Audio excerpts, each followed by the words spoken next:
everyone. Let us continue learning C language. In our previous video, we talked about how a branching statement works. In this video, let us continue with looping statements. Now, looping statements are more similar to your branching statements, whereas in looping statements, it is one additional detail that the conditions are made to repeat in a looped fashion. Okay. Now, for which we have got three different set of looping statements in C language. I'll first teach you the syntax of each and every statement. The first one is called the for loop. For loop has got three parts in it. For. So this is basically the structure of for loop. We have got three parts in it. Okay. By theory, these parts are called as initialization, condition, and incrementation or decrementation. So these are the values by definition. Okay. Now the way these are handled is nothing but, for a quick example, we can call this as for I is equal to 0, I less than 5, I less than 5, I plus plus, within which I'm just saying I'm going to print the value of I in every new line. Okay, now what happens here is nothing but this loop starts with the very first part of I is equal to 0. And it goes to the condition part of I less than 5. Now we started with 0, so obviously 0 is lesser than 5. And it enters the loop, it goes inside the loop. And inside the loop, I've written only one statement which says printing the value. So it prints the I value at the point. So it prints 0 over there. Okay. And next it comes to the last part of incrementation or decrementation. Here I'm incrementing the value. So it says I plus plus. So what happens? 0 becomes 1. Yeah. I value of 0 becomes 1. So again, it enters inside the, it checks the condition.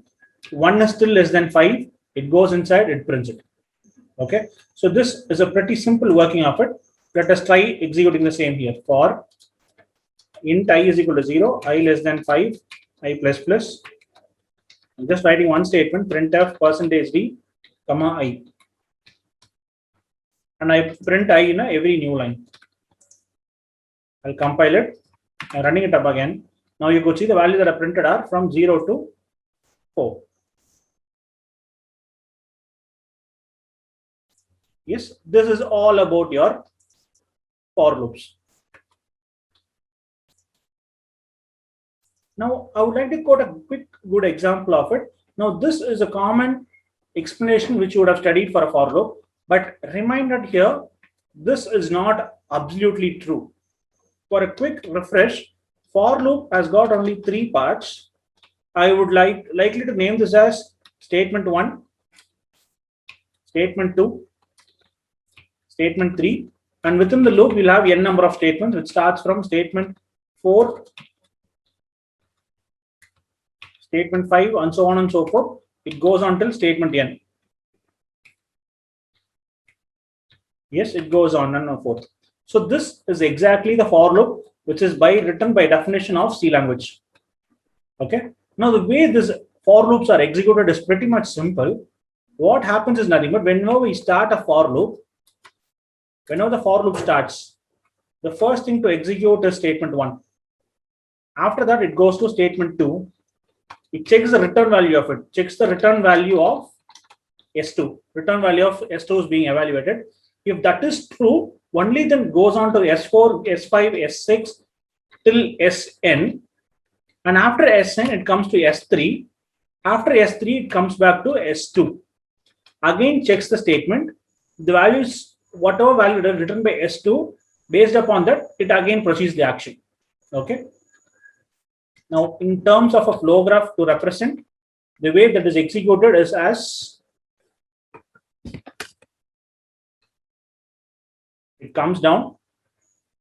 First, it executes S1. After that, it goes on to check the condition of S2. Now, this might be true or false. If that is false, it goes out of the loop. If that is true, it executes S4, S5, and it does it till Sn. And finally, it again comes to S3. After S3, it loops back to S2 again. Now again it checks. S2, it's either true or false. Again it loops. So this is the order in which your for loop is executed. Okay. Now mind it, in place of S1, S2, S3, S4 or any other places, it is not necessarily you have to write only initialization, incrementation or condition. You can write any statement as you want. You can use any operators as you want. You can have combination of statements with the help of comma sequences. You can write anything.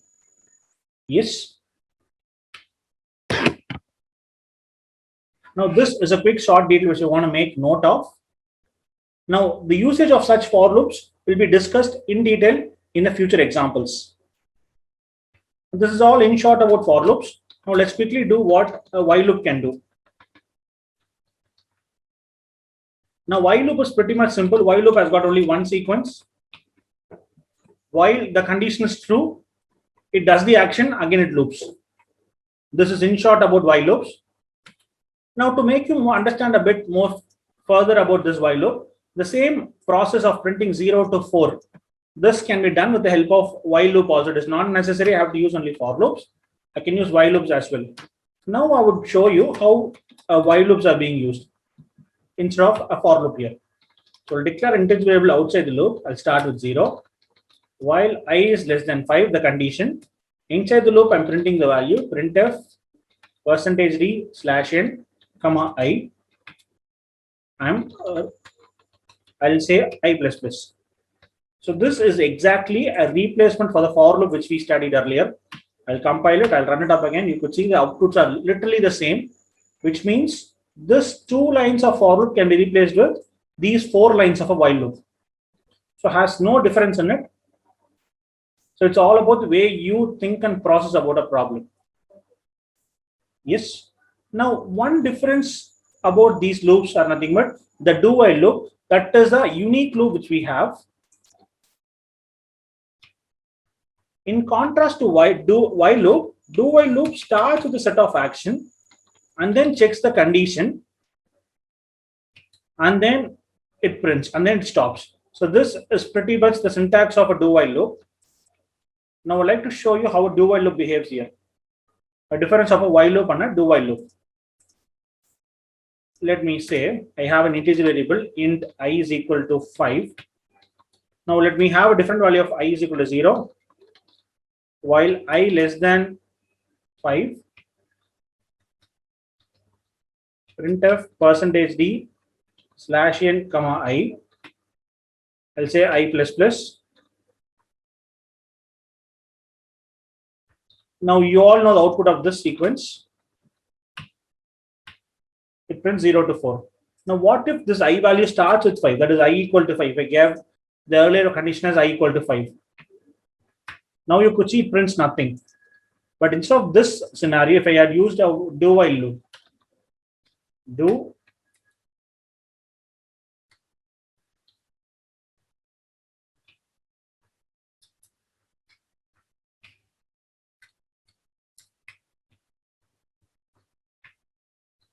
int I is equal to 5,